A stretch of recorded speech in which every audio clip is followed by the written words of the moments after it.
क्या ma'am strategy की ममिंग से लॉन्ग आयरन कॉन्डोर है बनी का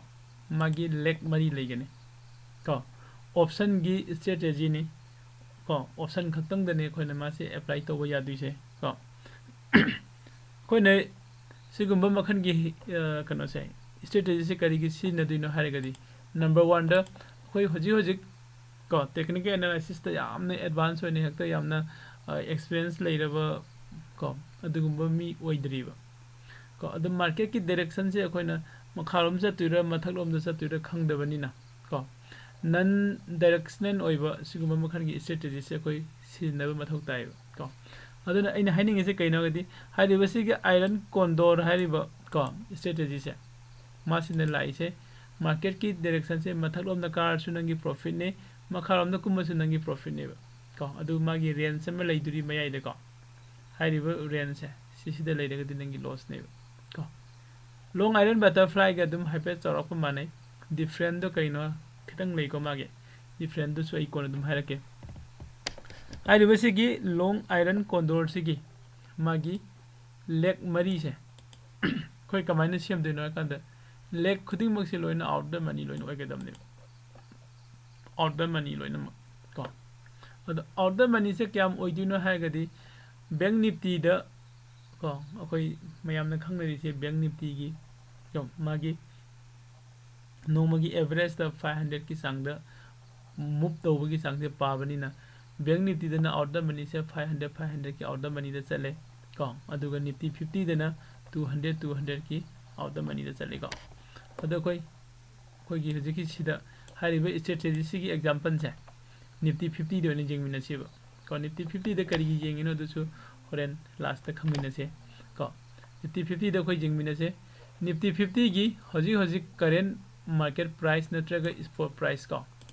18350 आई छाने लौरगे को 18350 से निफ्टी 50 की हजी सीएमपी और स्पॉट प्राइस ने हजी की को नसी की अदो हारिबसी की प्राइस से येंगा कांदा इना नसाई की स्ट्रेटेजी से सेम के हारेगदे इंगोंदा दका ओरसे फर्स्ट दai को नसाई की पुट ऑप्शन दा अम बाय तौदुनी कॉल ऑप्शन दा अम बाय तौदुनी कदाय द ओटीएम दा ओटीएम करम स्टॉक प्राइस होइदिनो को स्टॉक प्राइस से नसाई को की लेरिबसी की निफ्टी 50 की हजी स्पॉट प्राइस है सिदगी पुट ऑप्शन की ओरेगना -200 चटपिरो हाइदि आउट द मनी होइदिने को आउट द मनी 18 को सिदगी 200 माइनस तौरगदी 18150 पी को सिदा मई बाय तौरनी को अतोपा मना कॉल दसु अमु ओटीएम दा अमु बाय तौसे को कॉल ऑप्शन दा दुदना कदाय तौदिनो सागी स्पॉट प्राइस सिदा प्लस 200 से तौबिरगा 18550 सीई को कॉल ऑप्शन सिदा अमु बाय तौबिरो अनिमक से अखोने लौइसे ओटीएम गाक्तनी नसा स्पॉट प्राइस दी हेदी एट द मनी दी कदाय दो ओइदिनो 18350 ओइदिनी को अदुगा सिदा अखोने लौरिसे आउट द मनी गाक्तनी को नेक्स्ट अखोइ सि बाय तौबसे लोइरबनिना सेल गी मु यंगसे सेल का करम स्टॉक प्राइस तौदिनो को स्टॉक प्राइस करम बद अखोइ सेल तौदिनो हारेगदी नसाई की लेरिबसे की 18150 से 18150 को सिदा अखोइना पुट की बाय तौगिबदो अदुदगी -200 अमको थोपिरो हाइबदी स्पॉट प्राइस दगी -400 को इसम समना हाय कांदा को अदोइना ओइना हाइरसु याय को स्पॉट प्राइस दगी -400 को स्पॉट प्राइस दगी -400 थोगा सिमा बाय तौबो यारे क्या स्पॉट प्राइस दगी -400 थोदी क्या तारे 17950 पी सिमा सेल तौरनी को अदुगा मुक कॉल ऑप्शन की सेल तौदुसिसु स्पॉट प्राइस है सिसिदगी प्लस 450 मुलापियो को हाइबदे 18750 सी को सिदा सेल तौबिरो हाइबसी की लेग मरी से सिसे सि पुलअप कोई बास्केट ता हाफसिन से बास्केट ता हाफसिन लगा मागी एनालिसिस मु तौमिना से को बास्केट कमाय हाफदिनो कोई जीरोधा अकाउंट संगनी नजा जीरोधा अकाउंट संगगा सिगी कोई ऑर्डर द लाए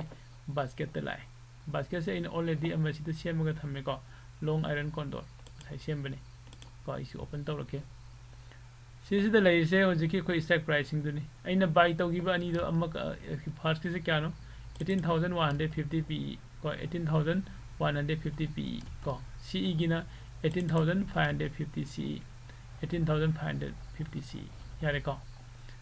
duga pe gi sell tawgiba strike price 17950 17950 ko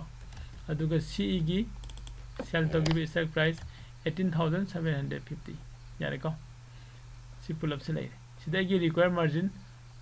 around 42000 ne aduga finance margin na 41000 saina paraga chalo khara chauna ko okay adu hari basigi strategy se koi analysis tawruga mu jinga chu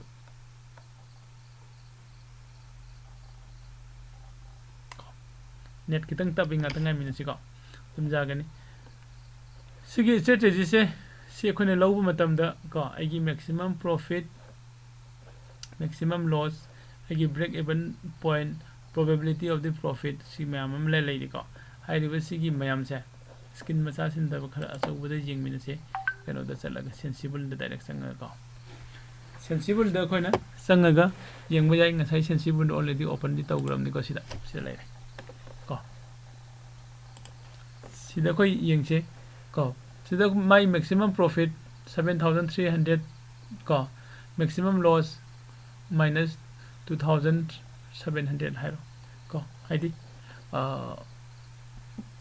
1:3 adoi sang de lai ba 1 na igi maximum loss oi kan da 3 na igi maximum profit ne sigi yenga de ko trade to yai ba ko number 2 da break even point ko break even point se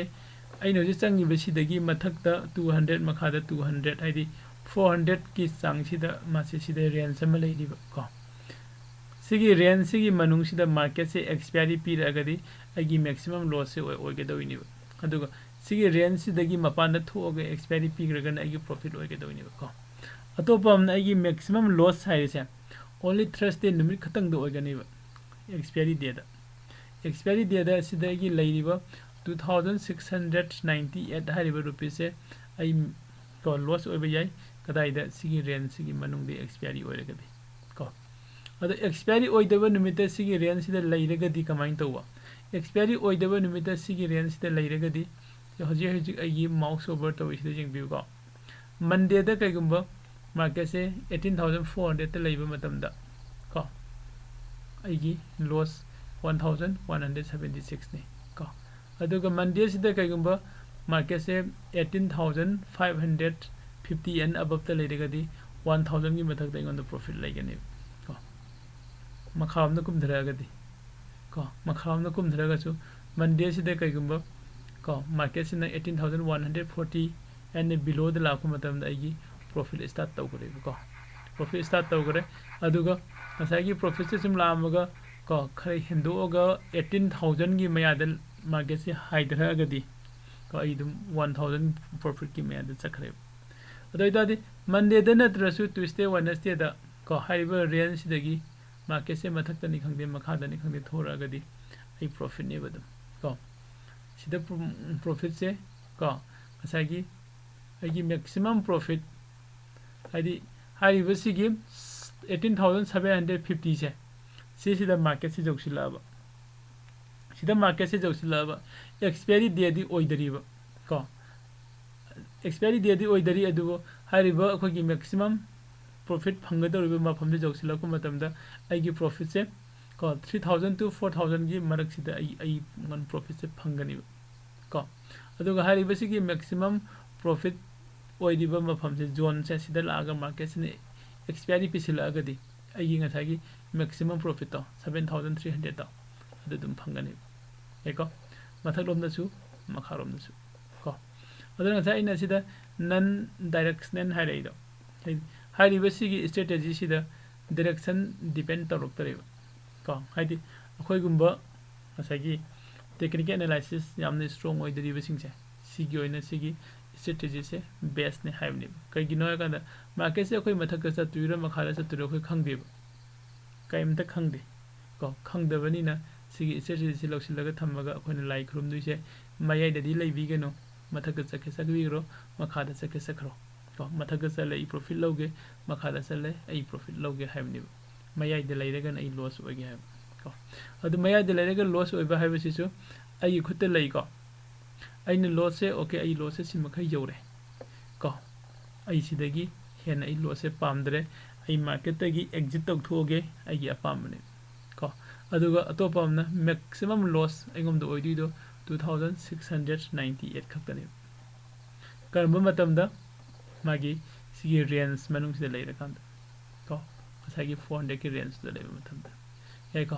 हाइरिबा strategy सिगी probability of profit खर यामबो वाले को 35% खक्तने अदु खोइना सिगी trade से long trade ओइना लौरगदी आइदि पूरा 1 week की लौरगदी को अदुम सी यामना possibility से हाई ओए हने लौबि को मै अदु खोगी रिस्क एंड रिवार्ड्स कनो से रिस्क रिवार्ड रेशियो नथाइ ममांग जो हाइग्रे को 1:3 की चांग नि लैसे को रियम फजबे स्ट्रेटेजी ने खले को अदु मखताबो क्वेश्चन कना कना दे लेगे हजि यारा बोलोइना ओजा सिदी अखोइना हाना सिनरिबे स्ट्रेटेजी दो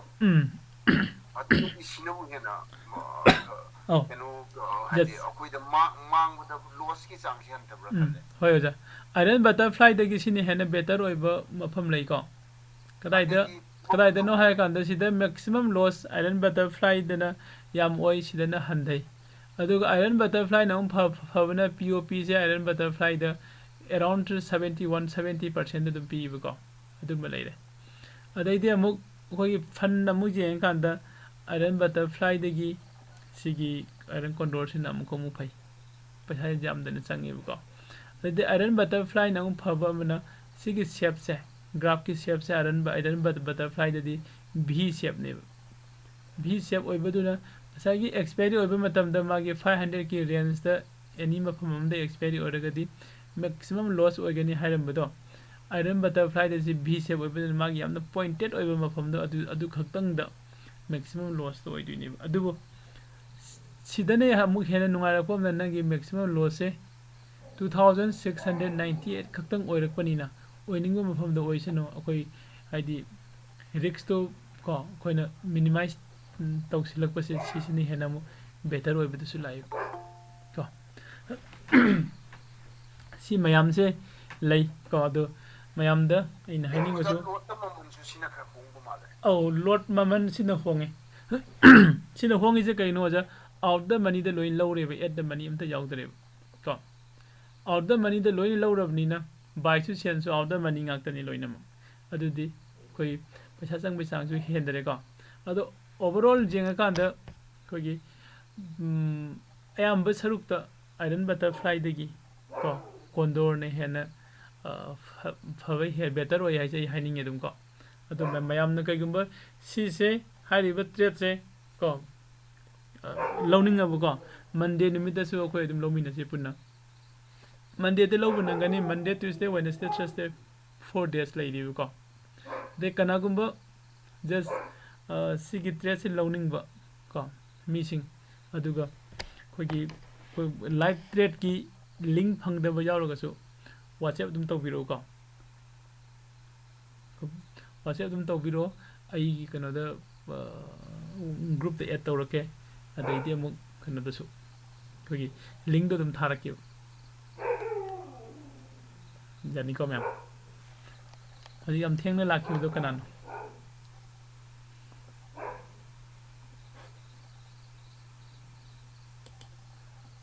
अदो ये सिगे रिकॉर्डिंग से लोइसिलगे को मैम